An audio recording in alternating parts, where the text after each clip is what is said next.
السلام عليكم ورحمة الله وبركاته. ازيكم يا اصدقائي؟ عاملين ايه؟ يا رب تكونوا بخير واحسن حال. ان شاء الله هقدم لكم النهاردة طريقة عمل صينية بطاطس باللحمة وطاجن رز معمر حادق ناكل بيه صينية البطاطس باللحمة. يلا بينا عشان نشوف الطريقة ونشوف عملت الطاجن الرز المعمر ازاي، وعملت كمان بطاطس باللحمة ازاي وطلعت بالشكل الجميل ده. يلا بينا نقول بسم الله وما توفيق الا بالله. اقابلكم بعد مقدمة القناة 30 ثانية.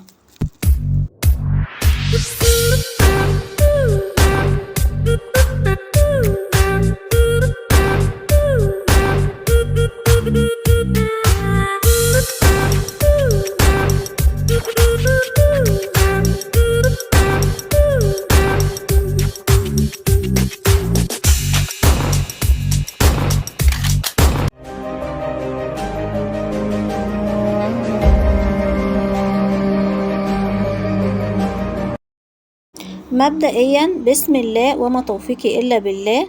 هنقول بسم الله وما توفيقي الا بالله عشان ربنا يحسن ما بين ايدينا ويبارك لينا. هنجيب حله ونملاها ميه علشان نسلق فيها اللحمه.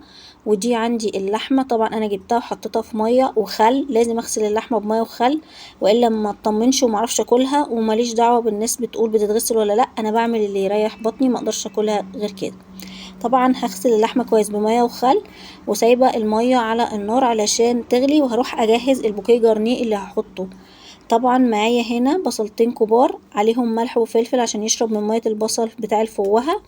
وعندي برضو هنا ورقتين لورا، وعندي هنا شوية من بهارات اللحمة، وعندي هنا شوية كاري، وعندي شوية كركم، وعندي من حبتين حبهان.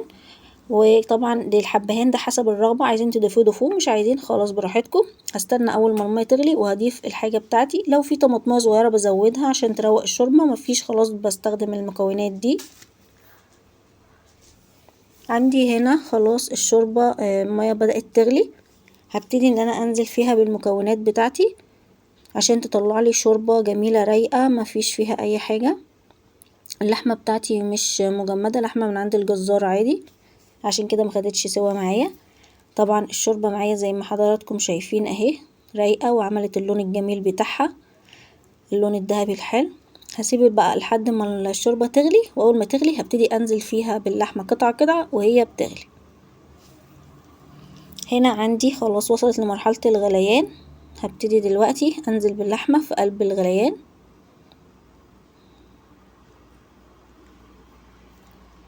هخلصهم بقى كلهم وهسيبها تغلي اول 10 دقايق على نار عالية، وبعد كده هروح جاية نازلة مغطية عليها واسيبها تكمل سواها. طبعا جميع انواع اللحمة بتاخد من 2.5 ل3 ساعات. انا اللحمة بتاعتي خدت ساعتين بس. وبقية المراحل بقى هحطها في صينية البطاطس تكمل بقية السوا، وبكده هتكون استوت وطلعت معايا كويسة جدا. هسيبها بقى علشان خاطر تغلي وتكمل السوا بتاعها.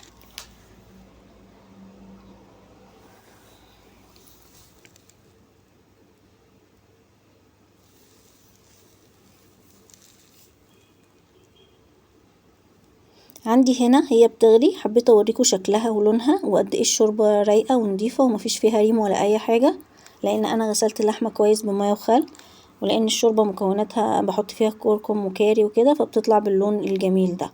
بعد ما عدى الساعتين معايا بدأت ان انا خلاص وقفت التسوية، وهي بقى هتبتدي لو فيها اي تسوية هتكملها في صينية البطاطس. هبتدي دلوقتي اشيل كل قطع اللحمة واطلعها بره عشان احطها واجهز صينية البطاطس بتاعتي.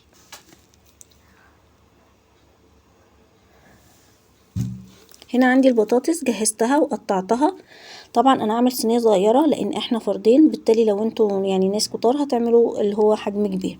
عندي 4 مكعبات، 4 بطاطسات قطعتهم يعني انصاف كده حلقات مكعبات. وجبت هنا نص كيلو اللحمه طلعته بالبصل بتاعه وحطيته في الصينيه بتاعتي، وهبتدي احط عليه البطاطس اللي انا كنت قطعتها وغسلتها كويس قوي. طبعا لو انتوا مثلا هتعملوا صينيه كبيره هتحطوا مثلا كيلو لحمه وعليه 8 حبات من البطاطس. انا هنا عامله 4 حبات من البطاطس مع نص كيلو لحمه عشان احنا فردين بس.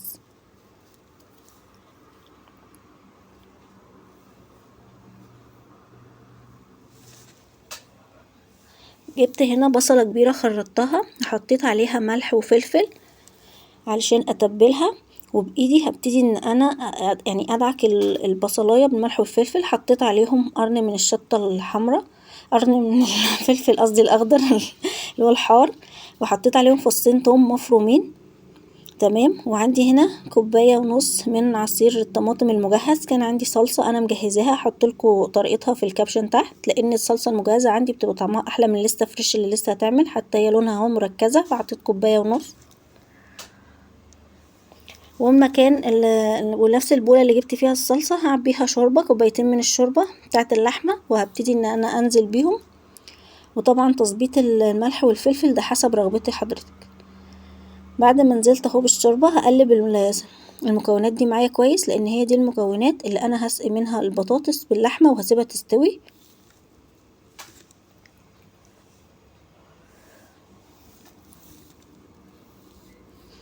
هبتدي اسقيها بالشكل ده كده. طبعا لو انا سويت دلوقتي البطاطس باللحمه بالطريقه دي كده من غير ما احط اي دهون هتبقى عادي، مفيش فيها اي حاجه لاي حد بيعمل دايت، على ان كده ما فيهاش اي حاجه خارجيه، ما فيهاش غير اللحمه والبطاطس والجوس والبصل وكده. بس انا هزود معلقه من السمنه عليها علشان خاطر ايه تديها وش تحميره حلو. بعد ما سويت الصينيه بتاعتي كويس وسويت البطاطس واللحمه هبتدي ان انا اعلق على البوتاجاز من فوق قبل ما ادخلها الفرن عشان تغلي وتبتدي تشرب الجوز بتاعها. وفي الوقت ده اهو حطيت اهو معلقه من السمنه وهسيبها بقى تغلي وتندمج مع بعضها. وهبتدي ان انا اروح عشان اجهز الرز. هنا غليت معايا وبدأت تستوي. طبعا بسيبها بقى تستوي بتاع ربع ساعة نص ساعة فوق قبل ما ادخلها الفرن. في الوقت ده هروح اجهز طاجن الرز المعمر. جبت الصينية بتاعتي اللي هي الحجم المناسب، هعمل فيها كيلو من الرز. عندي 4 كوبايات ونص من الرز اللي هو بما يعادل كيلو. نقيته وغسلته كويس. وعندي لتر من الحليب، كيلو اللبن بياخد لتر من الحليب، هحطه على النار اغليه، لازم اللبن يكون سخن. وعندي كوبايتين من شوربة اللحمة. ما عنديش لو انا ما عنديش شوربة يعني ممكن اضيف كوبايتين مية عادي، بس عشان الرز يطلع طري وما يطلعش ناشف ومحزهد. تمام. تبقى كل رزايه برزتها. هجيب الرز معايا بعد ما غسلته وانزله في الصينيه، هتبله بملح وفلفل اسمر. هحط فلفل اسمر عشان فيه لبن، عشان الزفاره مش هيبان بس هيدي طعم وريحه حلو، مش هيبان وانتوا بتاكلوه. وما كانش عندي زبده، هو الرز المعمر بيتعمل بالزبده بس انا بعمله بسمنه عادي علشان حتى الدسم بتاعه او كده، وعشان احنا بنعمله على طول فما عملتوش بزبده عشان جوزي يعني يعني الزبده غلط عليه. فعملته بسمنه عاديه وحطيت معلقتين زيت اقلبهم على الرز عشان يبقى مفرفر كل حبايه بحبايتها، ما نحسش ان احنا بناكل حاجه معجنه، لا نحس ان احنا بناكل حاجه مظبوطه من الاخر. دعكت الرز بالملح والفلفل معلقتين الزيت والسمنه وبدات ابططهم. بصوا المفروض الرز يبقى يا نص الصينيه فيما اقل مش فيما اعلى، او يكون تلت الصينيه عشان لما اسقيه الجوز بتاعه يغلي ما يفرش وما يغرقش الدنيا. تمام. فالرز احلى حاجه المفروض يكون نص الصينيه يا اما تلت الصينيه، ما ينفعش يكون ازيد من كده او تلتين لانه كده هيفور وهيبهدل الدنيا. عندي البطاطس بتكمل السوا بتاعها على النار، وانا هنا منتظره اللبن يغلي. لازم انزل اللبن سخن والشوربه تكون دافيه وبعد كده ادخله الفرن. طب لو انا حطيت لبن عادي او لبن ساقع او حاجه تسقعه، اللبن الرز مش هيستوي وهيطلع ناشف ومحزوج، مش هيطلع طري وجميل كده ولذيذ، لا.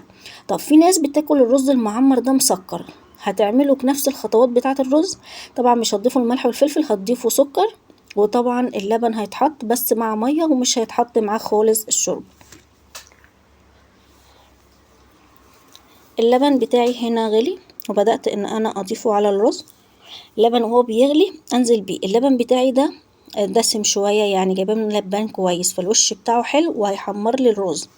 لو انا اللبن بتاعي خفيف ممكن اجيب معلقتين قشطة عادي بتاعت وش اللبن واضيفهم، لان اللبن لو دسم وفيه قشطة حلوة هيطلع لي الرز وش حلو. لو اللبن خفيف ومفيش ليه قشطة حلوة مش هيطلع لي وش حلو للرز، خصوصا ان احنا مش حاطين اصلا زبدة. تمام.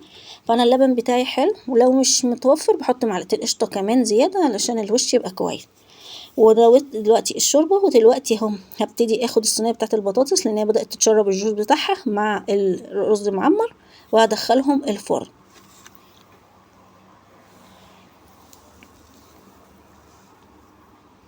بصوا الطماطم لما بتبقى واخدة مرحلة مسبقة بتبقى شكلها وطعمها احلى من اللي لسه بتتعمل فريش دلوقتي. بعد ما شغلت الفرن بتاعي دخلت الرز المعمر. بصوا الرز المعمر عشان الحاجة سخنة والفرن سخن فبدأ يتكتك على طول. وعندي البطاطس استوت بعد ما قعدوا ساعة في الفرن. الرز كان استوى وكانت البطاطس استوت وخدت اللون الجميل ده. عندي الرز، ومعلش الصينية كانت سخنة لسعتني. طبعا الكاميرا ظلماه بس هو كان يعني احمر من اللي هو الصورة يعني. وعندي هنا البطاطس طلعت بالشكل والمستوى ده. وبكده تكون خلصت حلقة النهاردة، واشكركم لو انتوا بتتفرجوا عليا لحد المرحلة دي، ولو بتتفرجوا لحد المرحلة دي ما تنسونيش في اللايك والشير عشان الفيديو يوصل لأكبر عدد ممكن. وبكده اكون خلصت حلقتي، والسلام عليكم ورحمة الله وبركاته.